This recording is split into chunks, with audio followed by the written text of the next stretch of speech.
Hey, it's Matt with House of Vacuums. And have you ever had the question, what happens when you use a vacuum literally all the time? It's part of your bread and butter. This could include house cleaners, could include construction workers who are using a dust extractor. There's a lot of situations where these vacuums are run constantly. Now, in my case, I run a Miele Titan as my bench vacuum, and I've had this in service since 2018, so quite a long time. And I am not easy on it. I run it all day on the bench, cleaning out other vacuums. I use it, don't tell anybody, to extract like small amounts of water and all kinds of dust, gunk, all that.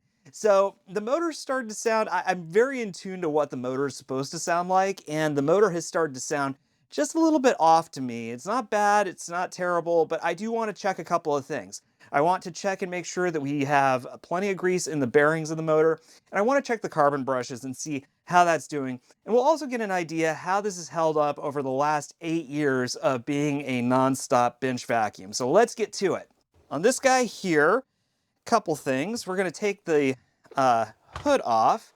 We're going to do that by gently prying on these two tabs. You may have seen me get into a classic style machine before, but it's just simple pry like that. And then this is our HEPA filter. Now, I do run a HEPA filter on my bench vacuum, but I'm not running genuine because they are pretty pricey. So this is a replacement by EnviroCare. By all indications, it's been doing pretty good for me. But there is, if you look here, if you see the discoloration there, the kind of brownish color along the seal there, that's actually carbon dust. And you can see down in here, there's also a decent amount of carbon dust down inside there. So we've definitely used this enough that that's accumulating there in the filter area, being that that's the final stage before the air exits, and that HEPA filter won't allow any of that dust through. So we're going to go ahead and pry this out as well. Now here's a testament to quality bags. I don't always run genuines in this. Occasionally I will.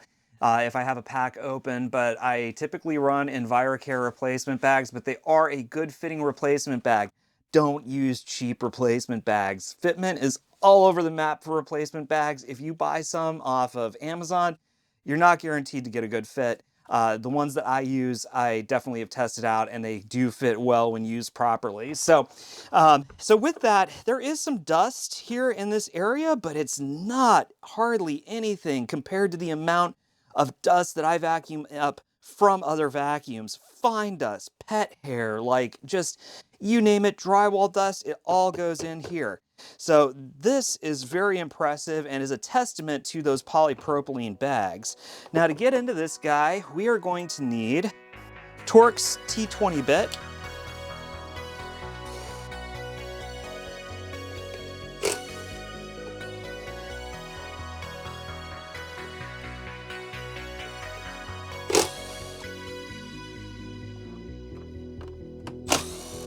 All right, now we've got two right here.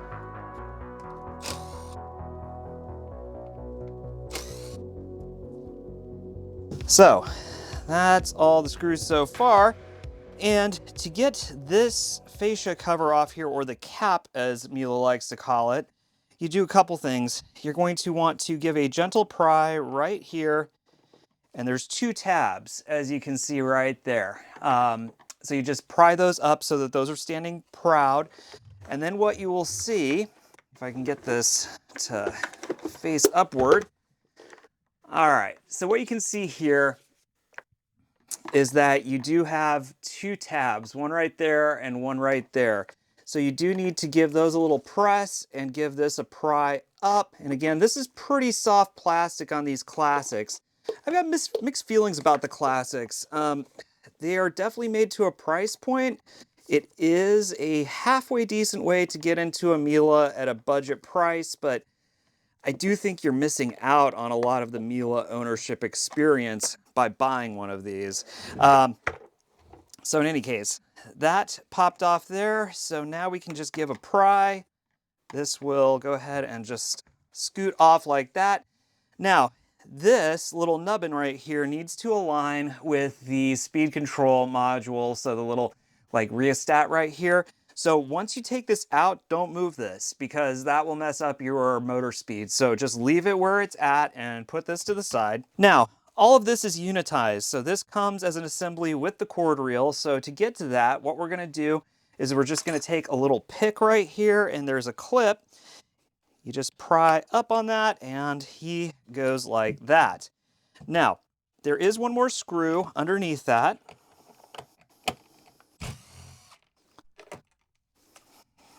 All right. This is where everybody gets stumped with the classics, is getting into the casings because there's a little trick to it.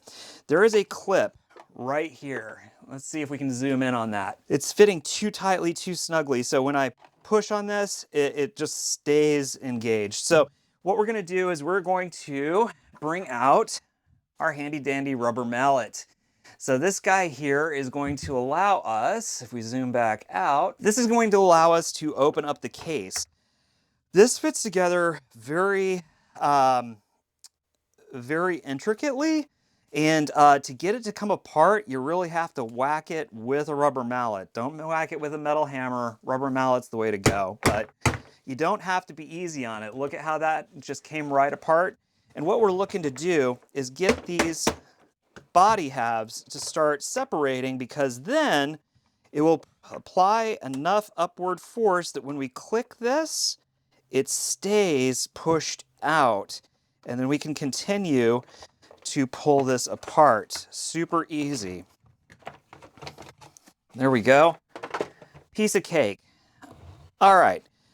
So here's our motor, and you can see there are some signs of water ingress or something like that. There's definitely dust that has gotten in here. So, you know, again, HEPA bags can do a lot, but this is dealing with some pretty extraordinary circumstances. So let's pull this guy out, and there is a wiring harness plugged into the motor right here.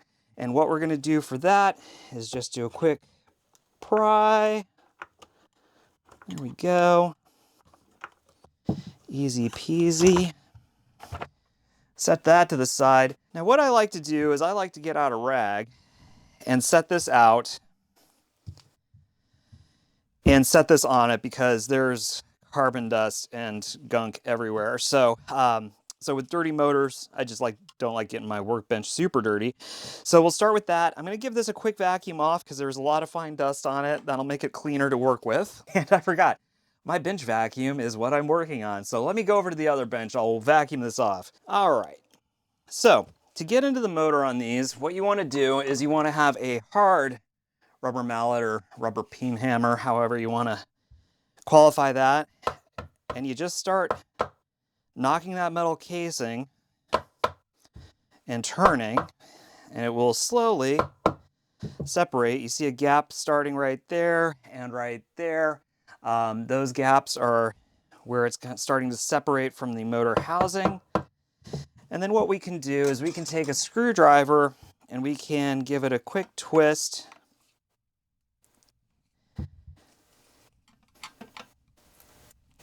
It will start to lift off just like that. Easy.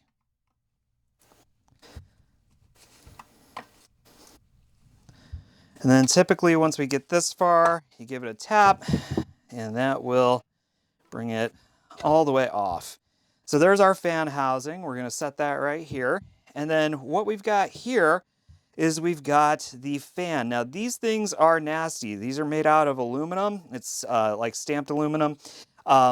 These will slice your hand right open if you're not careful. So what we're going to need is we're going to need another rag, and we're going to need a impact with a 13mm nut driver. This is reverse thread, so righty is loosening, so you turn clockwise to loosen it, and you use the rag to hold onto this so that you don't slice your hands open, which I have done before back in the day, and it's not fun. So try to avoid that at all costs. So this just lifts off now. This is your backing washer. Now we've got the motor bearing, and we've got 4 screws here. So let's go ahead and get these screws out. These are also T20 Torx.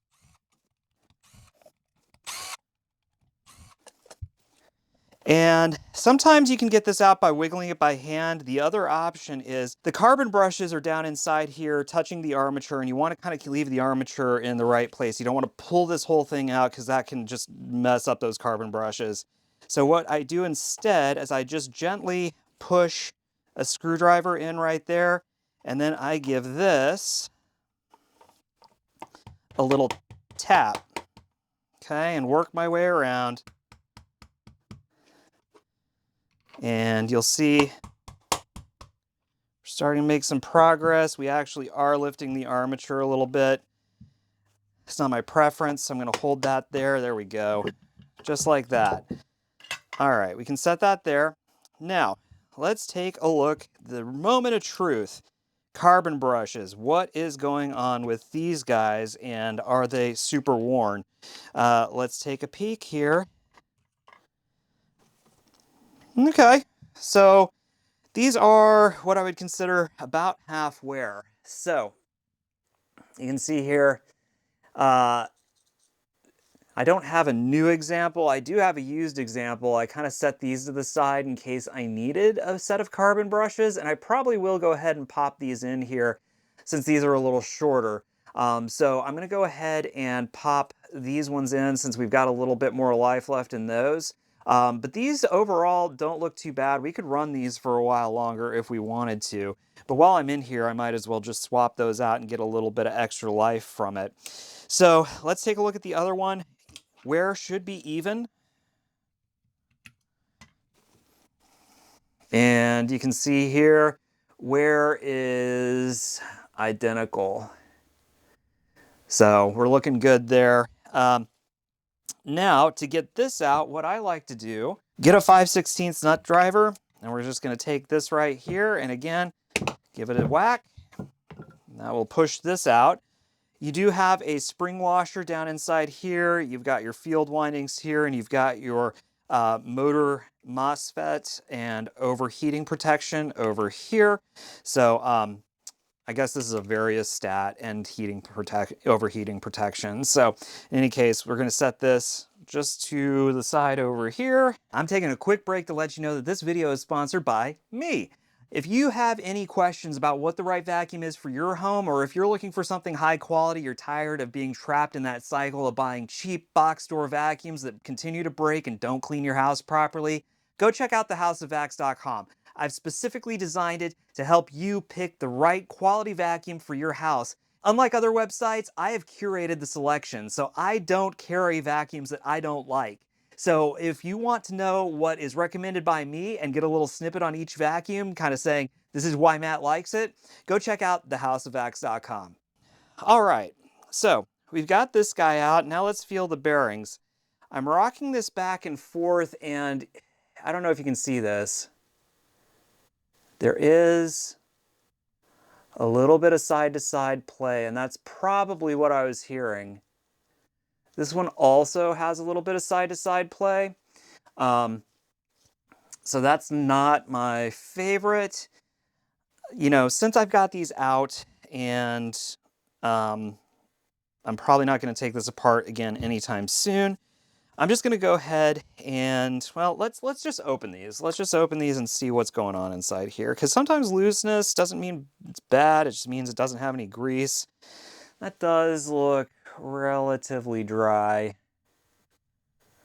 Not a lot of grease going on in there. Now, in terms of smoothness, this is crazy smooth. And so is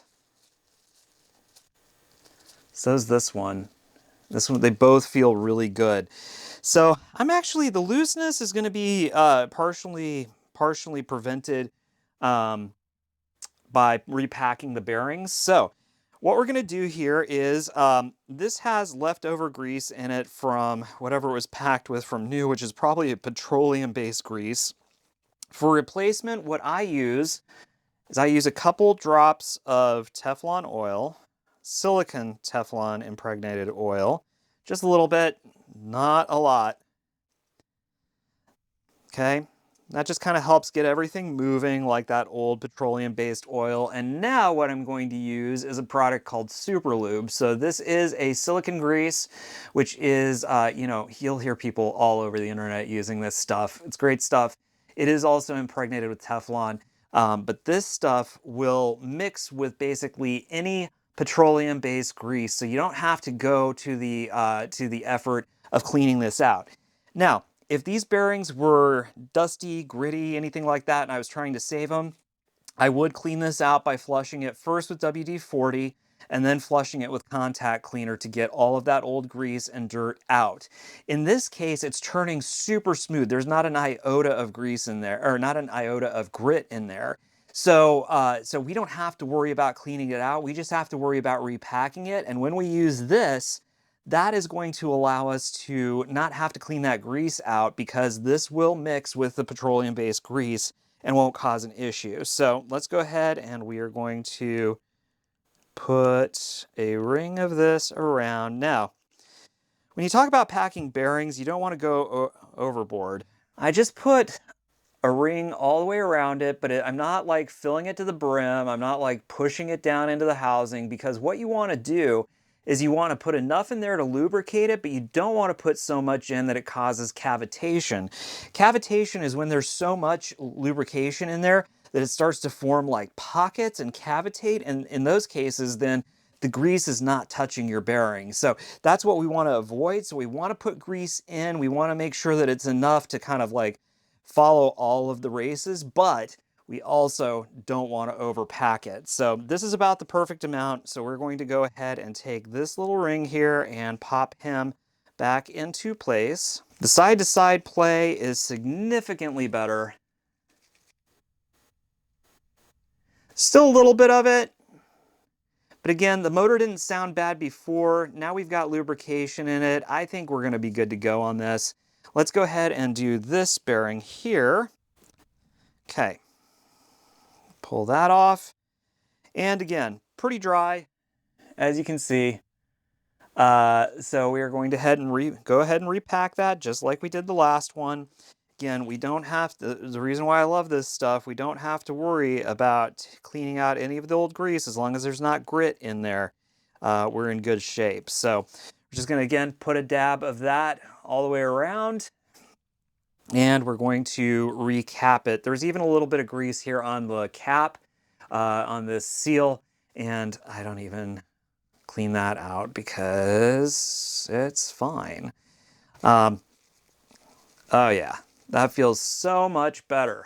Okay, so the next thing that we're going to want to do is we're going to want to refinish the commutator here.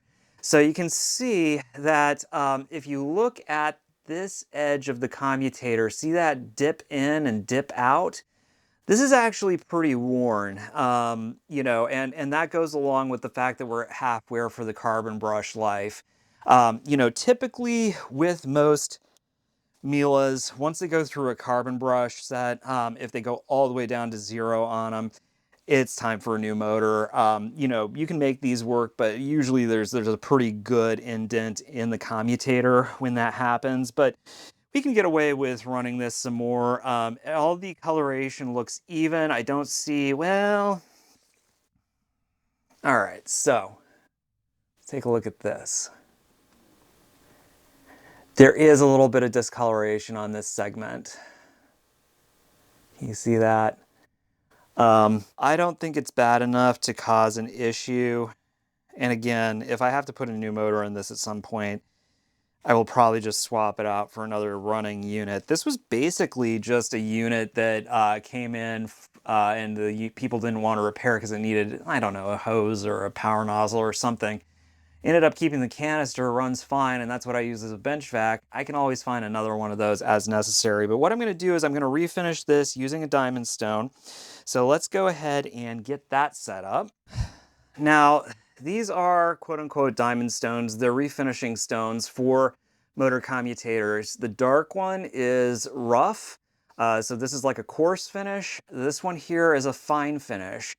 What we don't want to do is we don't want to breathe any of this in, because if you ever heard of silicosis, this is the kind of stuff that can cause it. So there is silica dust coming out of this. So the way I get around having to wear a respirator or anything like that is I set up a vacuum with my drill while I am burnishing that commutator. I'll show you what that looks like.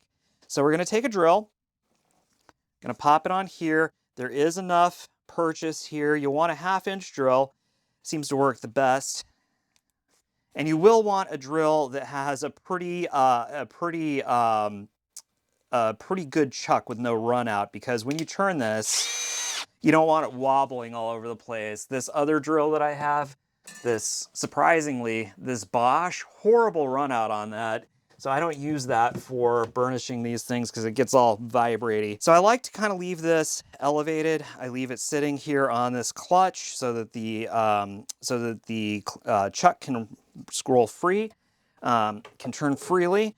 And then what I do is, and again, I don't have my bench vacuum, so this is a little bit awkward. Okay, so we've got the other bench's vacuum just reaches. So we've got that set up right here. I've got my hammer holding it right here. And now what we're gonna do is use this drill to turn the armature while we condition that stone, or condition the commutator.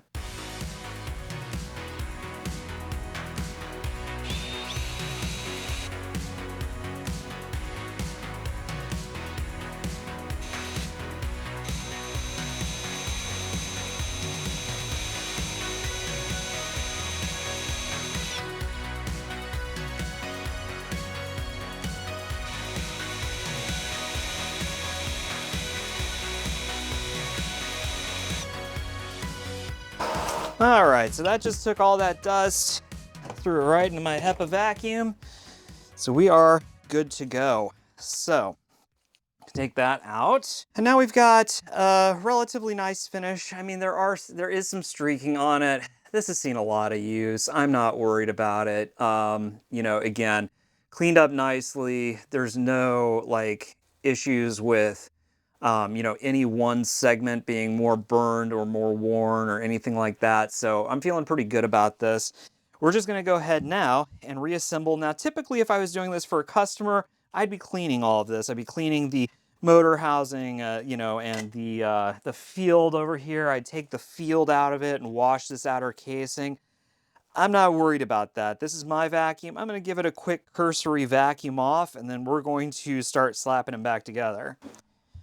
All right, so our spring washer is in there already. That typically stays. It's typically melted into the plastic down there. So that is still in position, and that's fine. So we're gonna go ahead and push this into place. Now that's all set.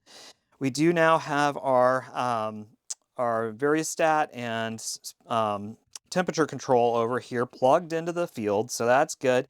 And then what we're going to do is we're going to, whoops, these are the old ones. So I'm going to set these to the side, and we are installing these units with much less wear. Now, Miele does not make carbon brushes available as a separate part. If these go bad in Miele's book, according to them, you're supposed to replace the entire motor.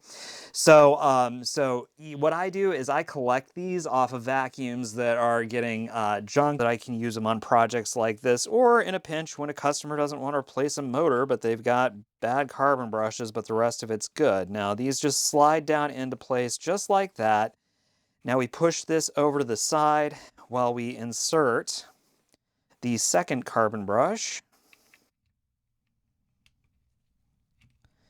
All right. And so now it kind of self-centers based on, now it kind of self-centers because of the spring tension on each of those. And the positioning looks good. It's right in the channel where it needs to ride on the commutator. It's exactly where the old one was. So we're all set there. All right, so when we go to put this guy back on, there's a pin right here, which needs to align with the pin right there. And that will put the screw holes right where we need them. Now this will want to kind of spring out because it is spring loaded. So you just kind of gently hold it down. You're going to reinsert these guys. I like to kind of make sure they're all in place at once. That way I can zip them all in.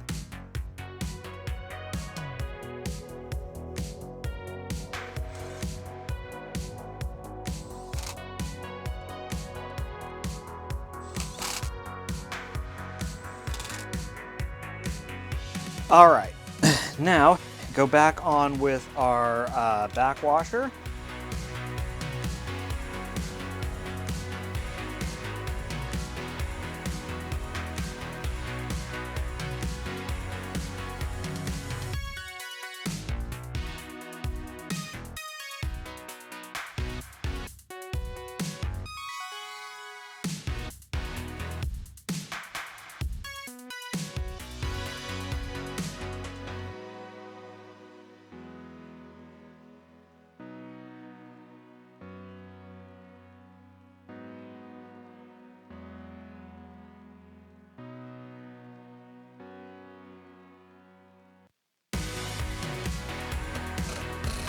Give it a quick zip. That's all it needs.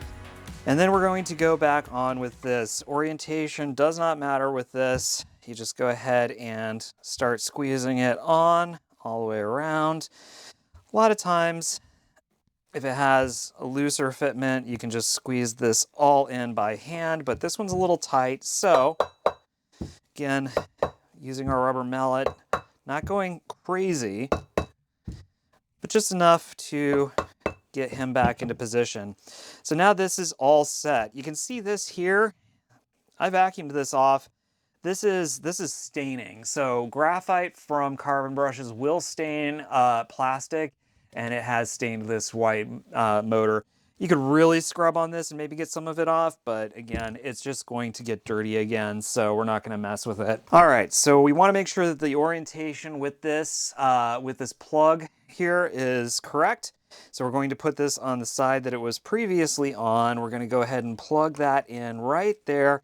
And then there are two stands where these little rubber boots go in for vibration control. There we go. You can see where the old seal outline was, and that is not where it's going to sit now, but that's okay. It doesn't hurt anything.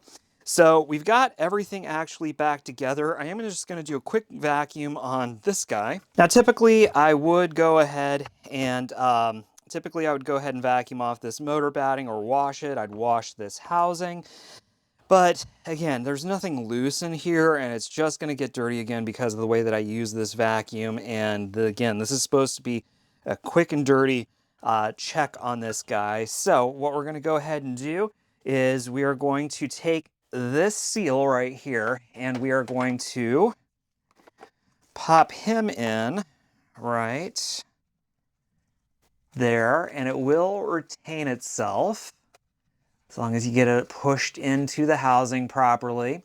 So that's good to go. And now we're going to go ahead and drop this over the top. Simple as that. These are simple machines. Okay, now it's kind of settling in. What we're going to do is we're going to give it a quick push. We may not hear it click. There we go. Yep, we felt it click. This tab went in and clicked into place. So now we can actually start screwing this back together.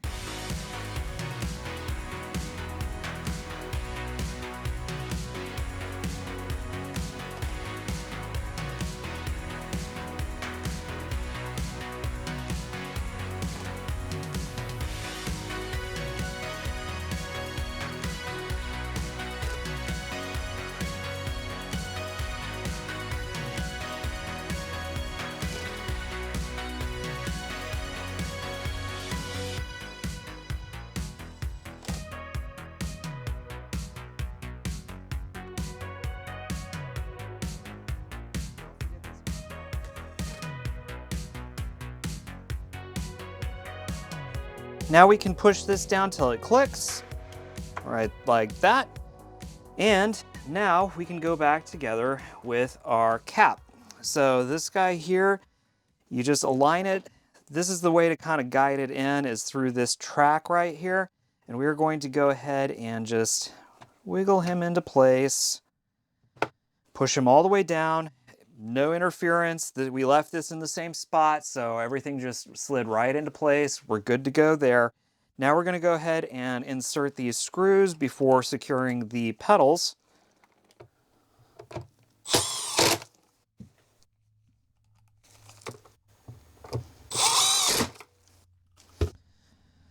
Okay, Now what we're going to do is we're going to go ahead and take our screwdriver or plastic spudger, whichever you prefer, push those down into place. Now those are working properly. Now we can go ahead and we'll get a HEPA filter. So the HEPA filter that this guy takes is a SFHA30. So this is the one that has, if we open this up, this is the one with a little tabby tab right here. So this one's all set and ready to go, brand new. Kind of nice. These replacements have the HEPA layer as well as the charcoal layer. You can hear it. See if you can hear that. But that helps with the odors. This is built like the old Miele HEPA filters before they switched to purely HEPA or purely charcoal. So it made you choose between the two. So I do like these. The new HEPA or the new Miele ones are a little bit more efficient, but not that much. So let's go ahead and I like to date when this was changed. All right. So now we know when that was changed, and we can reference that if we decide we need to replace that again. I replace these about every 6 months or so. Push him into place. Everything's good. Everything's fitting well. Get a bag for him. There's our pre-motor filter. You can see it does have some gunk on it, so it's time to replace that guy. But it kept all that loose debris from entering into our motor. All right, so cut this to size. Well, bam. All right, so go ahead and put that into place and click him down. Now we've got a replacement bag. I've been testing out some replacement bags. Generally, I like the Clean Obsessed brand of replacement bags for their HEPA bags, but in the case of the Miele replacements, I actually prefer EnviroCare over Clean Obsessed, so that's what I'm going to continue to carry. But these are Clean Obsessed that I brought in for evaluation, and I'm just using them up instead of putting them into customers' vacuums. Maybe in another video I'll get into why I prefer the EnviroCare, but these will be fine for this application. So now we're going to take this guy and basically just click a little piece of dirt. We're going to go ahead and click him into place right here, and I'll try to keep him where you can see it. Okay. So it helps if you get one side in first and then push, and now he's all the way in. There is some loose dirt and debris here on this exhaust batting. All right, so that's all cleaned off. Good to go there. And now we can just take this guy, shut the door, make sure that's fully seated, and voila. It has entry into the bag, so we're good to go there. Let's go ahead and give this guy a listen and see what he sounds like.